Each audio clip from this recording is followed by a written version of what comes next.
How's it going, everyone? Landon with LMR.com. In this video, I'm going to be taking a look at some very simple restoration items here. This is 5.0 Resto's instrument lenses, and they're designed to fit the 1987 to 1993 Fox Body Mustangs. These 5.0 Resto instrument lenses are going to appeal to the Fox Mustang owner out there for the obvious reasons. They're replacing a factory instrument lens that may be cracked, damaged, scuffed, or is completely missing. Now, these particular instrument lenses from 5.0 Resto are constructed from clear plastic and they're molded from Ford tooling, so you're going to get a factory-like fit and finish. Now, taking a closer look at each instrument lens, you'll notice that all of the screw holes are properly placed, and they even include the small hole for the odometer button to pass through. The difference between each instrument lens is one is going to be for the 1987 to 1989 Fox bodies, and you'll have one for the 1990 to 1993 Fox Mustangs. Installing each of the instrument lens is very similar. The steps to get to each instrument lens is the exact same. The only subtle difference you'll find are a few of the screw locations are slightly different.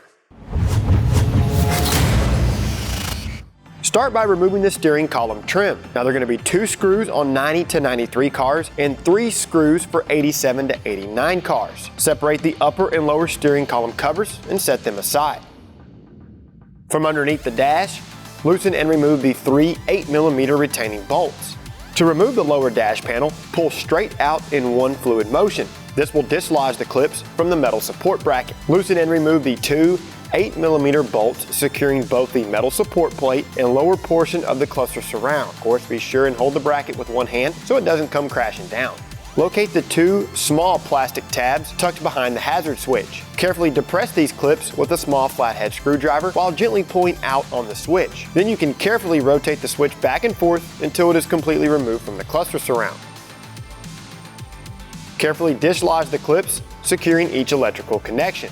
Set this switch aside and do the same for the headlight switch on the left-hand side of the surround. Loosen and remove the 2 T20 or 7mm screws from the top of the cluster surround. Tuck the wires into the surround, and then you can go ahead and remove it from the car. Now, for this install, I will be leaving the cluster attached to the dash. Carefully loosen and remove the 6 5mm or T15 Torx screws retaining the lens to the cluster. Once all of the screws are removed, remove the existing cluster lens. Either use a can of air or an air compressor set to 40 psi to blow away any dust and/or debris. Be mindful of the needles and the odometer readout. Take this time and use a soft bristled brush to knock loose any dust and/or debris. With the cluster now clean, position the new lens into place. Install the 6 previously removed screws and carefully tighten them down. These do not have to be super tight, and if you tighten them too hard, you will crack your new lens. Now you can reinstall the cluster surround, bring the electrical connections back through their respective openings, and plug them into the correct switches, and tighten the 2 top retaining screws. Fully seat the switches into the cluster surround.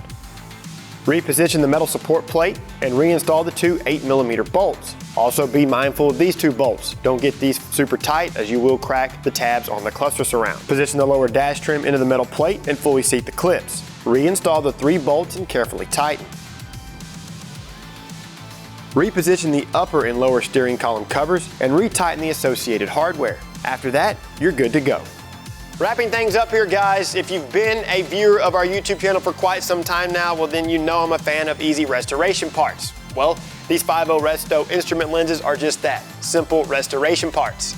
Now, for the most current product information and pricing, be sure and check out LMR.com. To see more how-to and review videos covering industry-leading products, be sure and subscribe to our YouTube channel, like this video, and don't forget to turn on notifications. While you're at it, check out our other videos, and of course, for all things 1979 to present Mustang and SVT Lightning, keep it right here with the real enthusiasts, LMR.com.